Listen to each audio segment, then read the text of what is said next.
Good evening. Welcome to our Chamber 101 training. We're going to go over the art and science of networking today, which I am not an expert in. And if you do a YouTube search, there are 16 TED Talks about networking. There's many different styles, but I'm going to go over kind of two parts of networking that I think are really important right now. One of them is how to network if you're a shy or introverted person, which I am, even though I'm really good at faking that I'm not. And two, how to approach networking in a COVID era where we're not meeting in normal ways. So I have a lot of reflection on my glasses, so I'm going to take those off. But I'm going to go through a little PowerPoint presentation with you all that I use just to keep my brain coordinated here. Let's see. Hopefully I didn't lose that.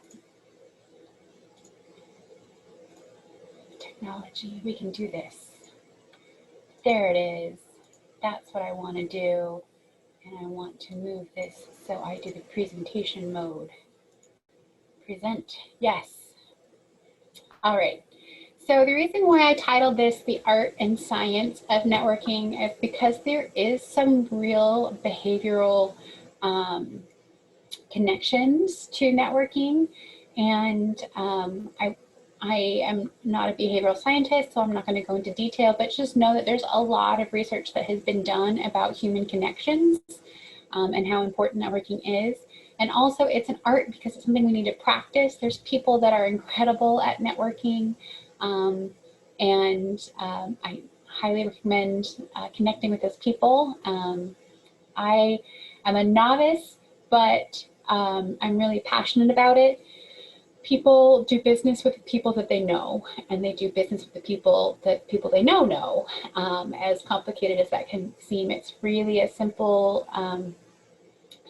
relationship when it comes to growing and expanding your business. And these days, now more than ever, we really need to double down on that like local connection. So hopefully this will help people with that navigation. So first, start with what you know. I don't want to read straight from the screen because you can read it yourself. But if you're shy, approaching new people in a networking situation can be really daunting. So start with people that you know and practice these practices with people that you know and your family and what have you, which is great now because they're a captive audience most of the time.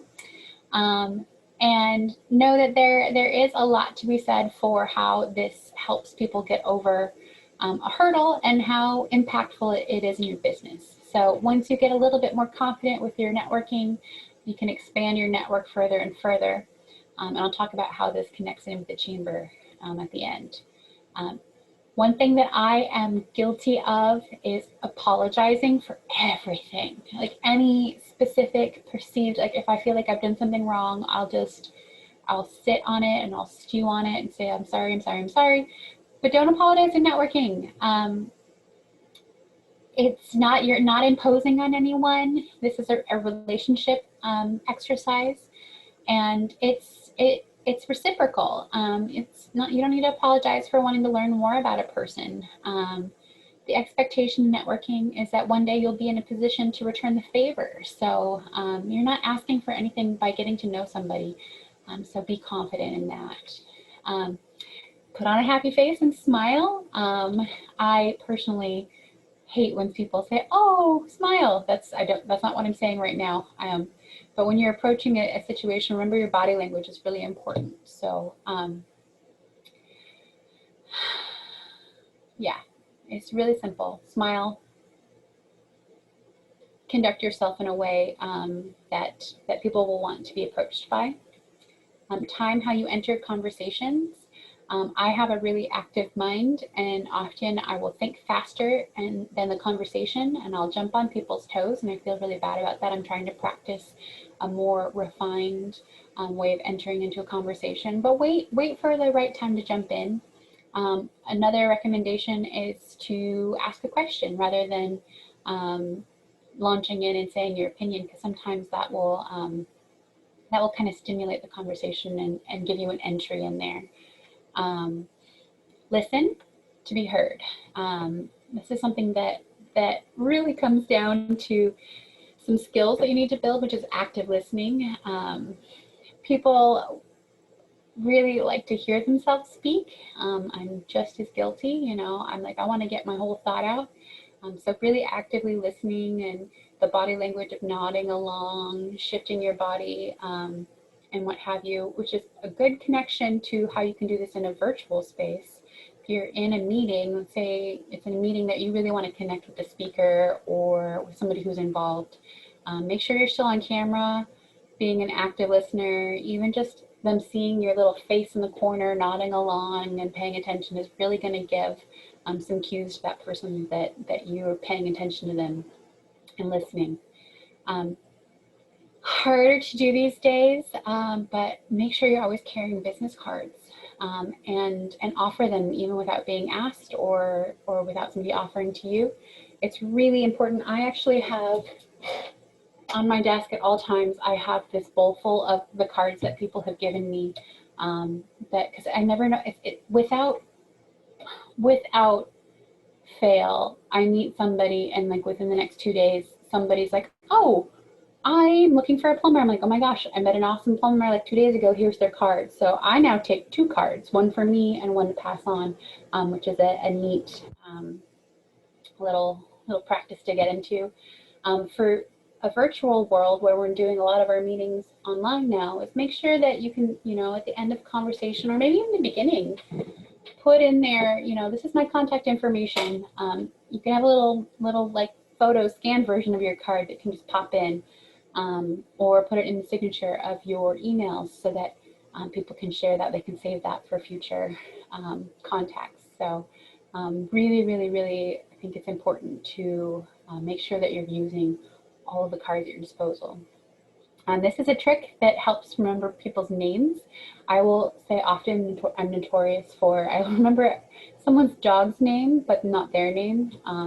Obviously, you can see where my priority is. I love dogs, and I'll remember that. Also, people's children's names, so children and dogs, I'll remember that, but I won't remember the person's name. So when you meet somebody, use their name in conversation. And I love seeing people practice this. They do a really great job of saying, you know, your name in conversation. That's a good way to remember it. But it also is kind of like a mental hack. It makes people feel like you're really connecting with them. Be yourself. You don't have to be a crazy extroverted person for networking to work. You can be your authentic self. If you're humble or shy or, you know, whoever you are, it's better to be yourself than someone who you're not. And it'll really help people remember you. I see a lot of people that are stiff and feel uncomfortable, and remember, it's okay to be you. You're always networking. You can be at the gym, you can be at a game, book clubs, any social gathering. It's always an opportunity to connect, but don't feel like you have to connect. Like, it's okay to have downtime too, but just be aware that people in those networks are also part of your business network as well. Bring your hobbies to work. Your interests can serve you. Oh, I can see I said wheel. It can serve you well at work events. You know, I know a lot of people know that I am a crazy dog and horse mom, and that's something that people remember me. You know, they're like, oh, you have this, and it can activate a conversation. So when you're passionate about something, you light up and are more engaging. So be prepared to share that with people when you're networking. Don't feel bad about finding a wingman. Say you go to a social situation and you know one person there, and you can connect with them. Or let's say you don't know anyone there and you just pick the person next to you and you're just like, hey, you can tell them I'm shy and I'm working hard to network. Can you help me with this? And you'll find that you actually establish a really strong bond with that person, and you know, you can introduce each other to each other's networks. And I really try to do that a lot. when we're doing in-person meetings, but now trying to do it more intentionally in a virtual space, which I'll talk about in a little bit here. Be generous. This is something that I think is a really good kind of guiding philosophy for life. You have a lot to give, even if it's just the people that you know. When you're sincerely interested in somebody else, it doesn't have to be like, you don't have to flatter somebody because of their body or something like that. You know, you can pay close attention to somebody and show that you remember them and things like that, and it goes a really long way with networking. I'll talk about it later in this presentation, but the group BNI, there's a local branch. It's a national networking kind of training organization, and they have this phrase that I think is so powerful. They say givers give, and by being generous and giving into the ecosystem that is our business community, you will in turn reap what you sow, guaranteed, because people are really grateful for those connections that you make. And if they're not, then they're not going to get very far anyways. Make sure that you follow up with people afterwards. I feel bad sometimes. I'm so busy that I don't get to connect back to the person that I followed up with, but I always just save them, and eventually I can get back to them. It really, I'm moved when somebody follows up with me, and I'm going to remember them for the future. So you could be like, here's that article we were talking about. Here's my phone number. It builds your credibility, and it builds a future in your relationship. So even if that person doesn't have a job for you or a lead for you right now, they're going to remember you in the future. So highly recommend following up with people. It's okay to get rejected.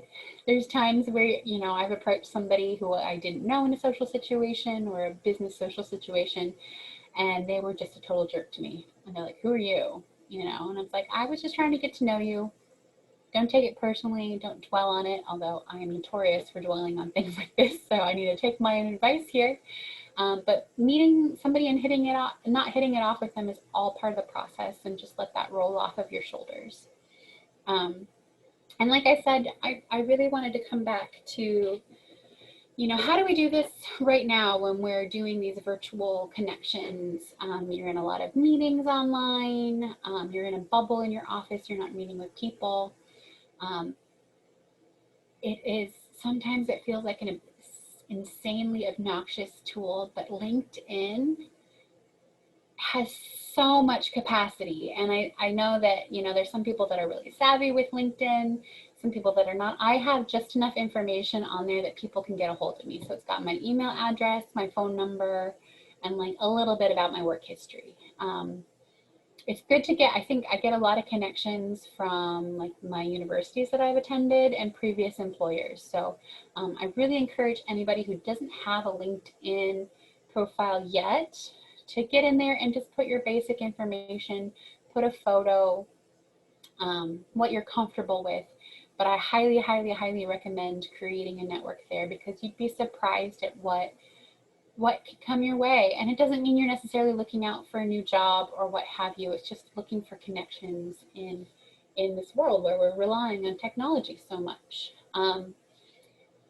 Let's say there's a business that you want to have a relationship with this business more. Comment on their social media, write a review. You know, that digital connection these days can mean a lot. And it's also something that other people can see and be like, oh, that person was really kind to that business, and I also like that business. I want to look into this person more. And then you might get a lead that way for your own network. So I really encourage people, when you have the time, to just comment and put what content you can out there in those spheres. I talked a little bit about BNI. If you really want to become a professional, amazing networker, it's expensive, I know, and it's a time commitment, but I really think that it's worth it. And full disclosure, I'm not being paid by BNI or anything. Our local chapter is Rain Shadow Referrals. I've gone to a few of their meetings and been really impressed with how they structure their education process. And you know, they've got a lot of training for people. They model the behavior in their meetings with each other, and they practice elevator pitches. I'm really impressed with the work that BNI does. Doesn't fit everybody, but if you are really wanting to get some pro level networking skills, I recommend those folks highly. Really, really good people. A lot of them are chamber members. Consider logging in early. You can't always do this for a Zoom call, but maybe like 5 to 10 minutes, log in early, see if there's somebody that's there that you can chat with and just get to connect better. And let's say you're hopping on a Zoom call and like the speaker of the call is somebody you really want to connect with. Ask questions. See if you can get their contact information and follow up with them afterwards. Say, hey, I was on this call with you. This topic is important to me. I'd love to talk to you more about it. You got to be a little bit more proactive, but that's one way to connect more deeply with the people in a virtual space. Or you could plan, like, could we meet 10 minutes before this Zoom call and have a conversation before we hop into that? People would be open to that. I have that happen to me a lot. Somebody's like, can we talk a little bit beforehand? Perfect. We do that. Set up appointments with people that you admire to connect with them. You can do like a lunchtime trivia maybe with your work, or digital coffee break. It doesn't have to be like, we're gonna meet for an hour and talk. It can be something short and sweet. Think outside of the box, and it's an opportunity to share what you're passionate about with somebody that you really respect and maybe make a deeper connection there. Use your network. Get out there and connect with the people that you know and say, hey, I want to extend my network. Is there somebody that you know that I need to know? And that is the peer-to-peer relationship. They use that phrase a lot in technology, but it is just as important in regular human interactions for you to make those connections, and do so with intentionality these days. And then finally, to tie this back into the chamber, lean on us. Chambers of commerce are a traditional space for networking to happen. And I was just telling a prospective member this the other day, we are the social lubricant that connects governments and business and organizations and community members together to make this networking process happen and strengthen our bonds to each other. It's called a chamber because we are a space for this to happen. It may be, a physical space, which is our office, or it can be a virtual space or just an intellectual space. But chambers of commerce are here to help you connect with other people. Our Chamber of Commerce has a lot of technology tools that we've gone over in some of these Chamber 101 classes that make it so that you don't even need staff to do the work for you. You can just hop in there, connect with people, use all of your hot deals and your things to know each other, member to member deals. There's a lot going for you in that, and I really, really, really highly recommend that you use that.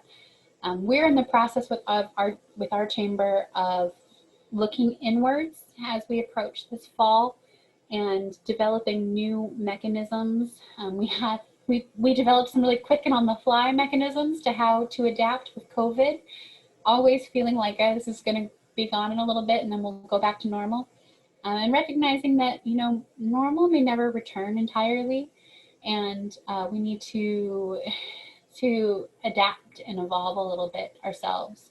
So we're working on developing those programs for you, and we'll take the next couple months to do that. But look forward to what comes out of that process, because we're your wingman. We're that person that if we're ever in a social space and you want to connect with people, come up to me, interrupt me. You know me, you've seen me, and even if you don't know me, you can pretend that you do, and I will, because I'm really good. I'm on the fly with that. I just had somebody the other night say, oh, I've seen you in a video, so I know you. And I'm like, that's perfect. We're here for you to be that connection, to be that friendly face in sometimes what can be an awkward situation. I try, because I know it's my job to be there for you. So I really try to stay out of production for events like that. But sometimes I'll get pulled in, like there's a crisis and I have to fix it. But I'm always gonna try to stop what I'm doing there once it's handled and connect back with you. So those are my tips on how to utilize networking for your business. Um, like I said, it's an art and a science. There's a lot more science, and I highly recommend go find one of those 16 TED Talks and watch it. And some of them, there's everything. I think TED Talks are supposed to be short, but there's everything from like 30-minute videos to 3-minute videos on networking that fit each person's brand. And try thinking outside of the box when it comes to connecting with other people. There's probably more ideas than what I have here for how to be more connected in a digital world. And remember, we can also go old school. Write a note to somebody. I got a card in the mail the other day that just warmed my heart to an extent that I think I teared up a bit.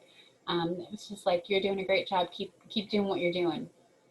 And that really meant a lot to me. And maybe that can be you. Maybe you can be the person who writes that message to somebody. Or like, I really respect what you do and I want to get to know you better. It's a great way to stay optimistic and hopeful in these challenging times. So thank you so much for watching this. Like I said, we're going to spend the next month retooling what we do at the Chamber of Commerce. So stay tuned for some cool stuff at the Sequim Chamber of Commerce. And we will talk to you guys later.